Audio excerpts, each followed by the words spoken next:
Alright, g'day YouTube, welcome back to my channel. Sorry, it's been a while since I've been doing any videos on how to and do all that kind of stuff.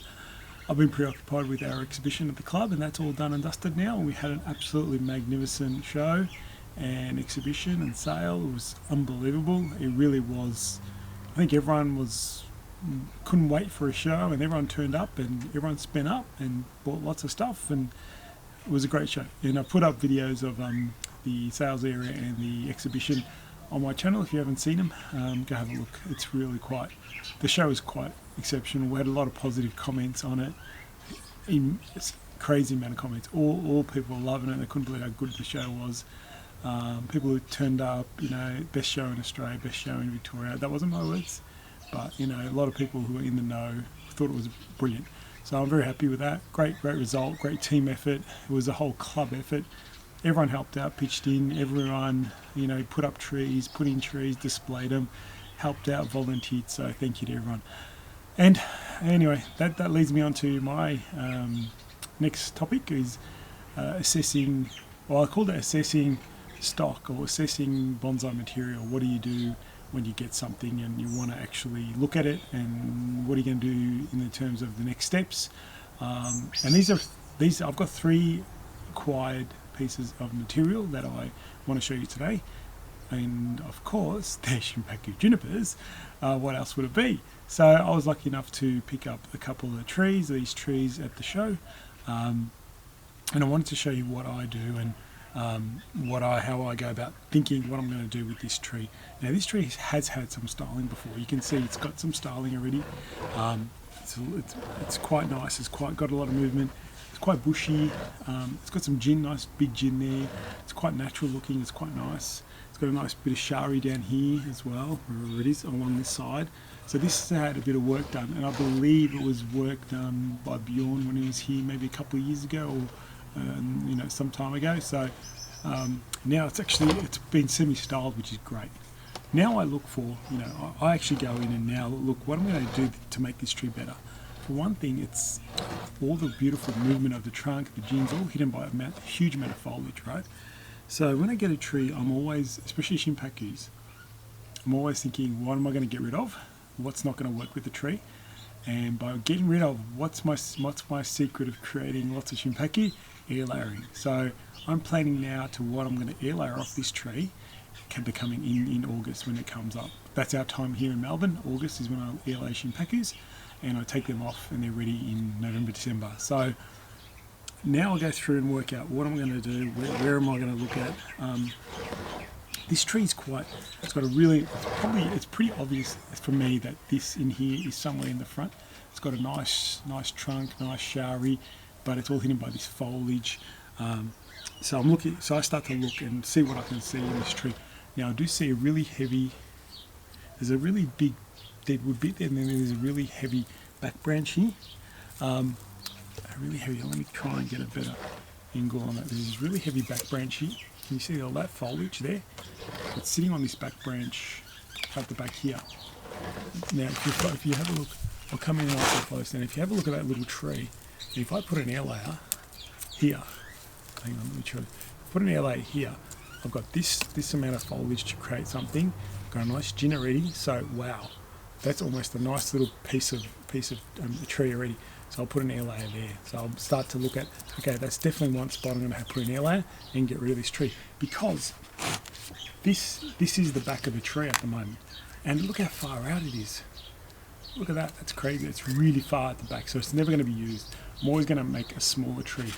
So one thing I didn't mention is this tree is too wide now for the size of the trunk. I want to really compact it. So that's the reasons why. That's the first one I'm going to air lay. And then I come in and have a look in here. Now, I'll try and show you some of the foliage.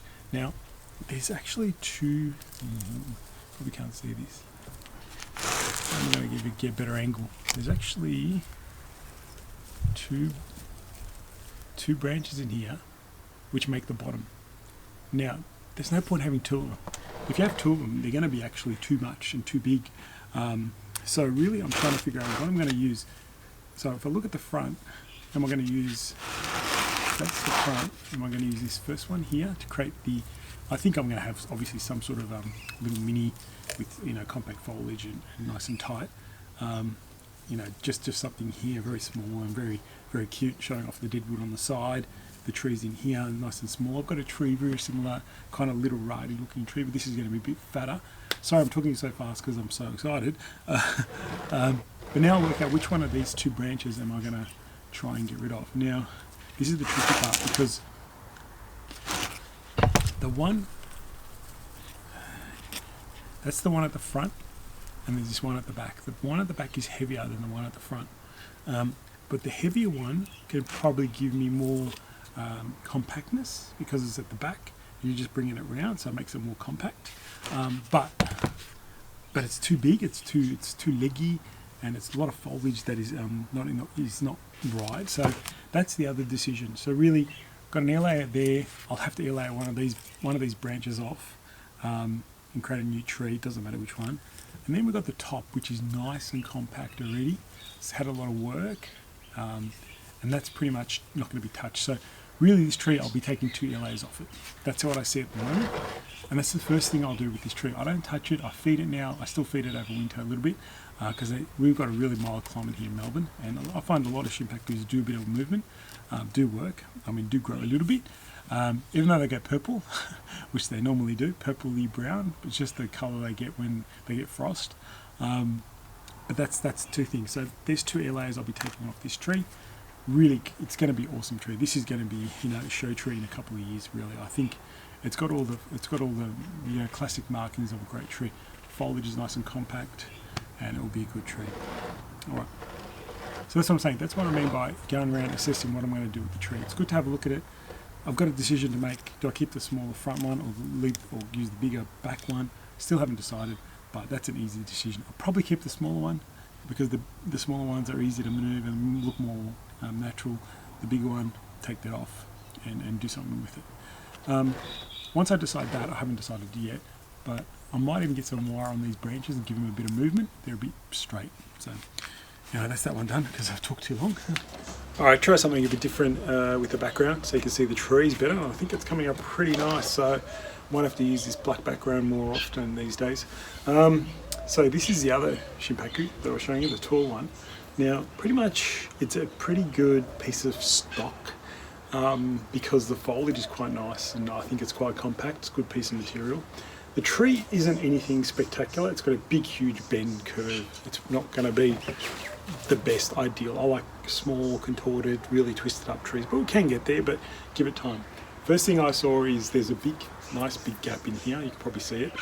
Nice big gap in here, which means it's pretty easy. I'm going to put an air layer there. I'm going to have that tree at the top. So I'm going to put wire on that top bit and bend it and twist it up and get it all looking nice and compact and contorted, as always. So that's a nice flexible piece. The whole tree is quite flexible, you see that? Quite easy to bend. Now what I'm going to do next, right, is probably going to grow this tree on. I'm considering just growing it as a stock plant for a while until I figure out what I'm going to do with the rest of the tree. So it's a bit of one of those ones where, easy to make an air layer here, but with the rest, I'm going to look at, there's some nice heavy branches up here and so on, and small ones up here. So, and there's some nice small ones back at the back here as well.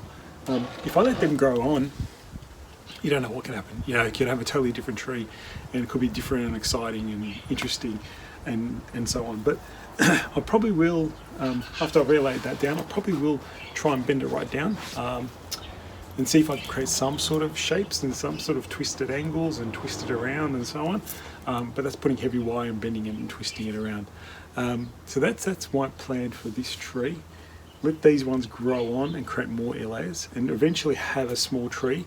Maybe see this branch over here, maybe that could be the one branch tree, eventually. So you never know, but this part is pretty solid. I don't think I'm going to be able to flex much there. I could probably flex from about here downwards, but I can't do anything about this straight bit. So it is what it is. But nice piece of material, nice stock. Air layers, grow on, more air layers until you create something nice with it or find something good with it. And that's what that one will be. Okay, one more I'll show you. All right, so this is the other tree that I've got. It's actually quite a nice trunk on this guy. A bit hard to show you, but that's okay. Pretty good movement, pretty interesting tree. Would like the taper isn't the best. It's very similar all the way mostly through to here, and then it splits into two as a top. So, you know, again, this tree, I like the shape and the movement, but you know me, I don't like cookie cutter kind of same, you know, left, right, back kind of trees, and I like a bit more interest in the tree. So I don't know 100% what I'm going to do with this tree yet. I have some sort of idea. I want to actually I'm thinking about, I want to obviously air layer the things I don't want, which is quite a bit in this tree. But I've got a tree where it's got some really nice movement trunk, and it features in my shows and my videos a lot. It's like a nice, you know, in a round pop that's nice and beautiful movement in a trunk, and then has a nice little small cascading branch and so on, and fills out the tree. And that's what I want to try and get to with this tree. I think it has the potential to do it. It's got some nice movement. It's a bit too heavy at the top. We'll probably have to lay some of that off, but then start to reuse the branches and recreate something very similar to that. Again, that's one idea. I'm not 100% sure on this tree. It's always good to see. I don't rush and try and create trees straight away. The lesson I really want people to know is use all the resources you have when you get a tree. Like, I'm not a nursery. If I had a nursery and I had thousands of trees, I wouldn't care. I would just chop everything and keep going, right? But because I'm not, I'm just like most people who do bonsai. It's in your backyard, you grow things, you know, you try things and so on. So I try and, you know, save as much as I can to create other things with them. So that's why I do air layering. I hate to get rid of stuff, especially Shimpaku stock. It's really, really good. But that's what I really want to get through. Study your trees, figure out what's the best look tree. I mean, this is just one big bush. It'll be really good to get into it and start working on it. But then again, it's the wrong time of year. It's getting into winter now, and I'm just really looking at what am I going to air layer, pretty much. What I'm going to look at the tree, how is it going to look in the future, what I'm going to take off with air layers. That's pretty much what I'm doing at the moment. You saw the other two trees. That's what I'm contemplating anyway. Have an idea, but you know what? Air layering is what's coming up for these trees. There's no point cutting anything off now. It's all nice, healthy, set foliage. So it's all a matter of planning the next year, 2, 3 for this tree. So that's really the lesson I want to hopefully get to most people. You know, this tree isn't kind of ready to be styled because there's material on this I want to save and grow on and keep, and create other trees with it. So, and that's been always if you've been following my channel for a while, you know that's what I always do. Hate to waste when I don't have to. Alright guys, anyway, hope you enjoyed that video, and sorry I've been away for a while again. Hopefully I'll get back into it and start to do some more videoing. I do have my black pine bud selections to come up. I know I need to do that work, but we'll see how that goes. Alright guys, thanks for watching. I'll see you soon.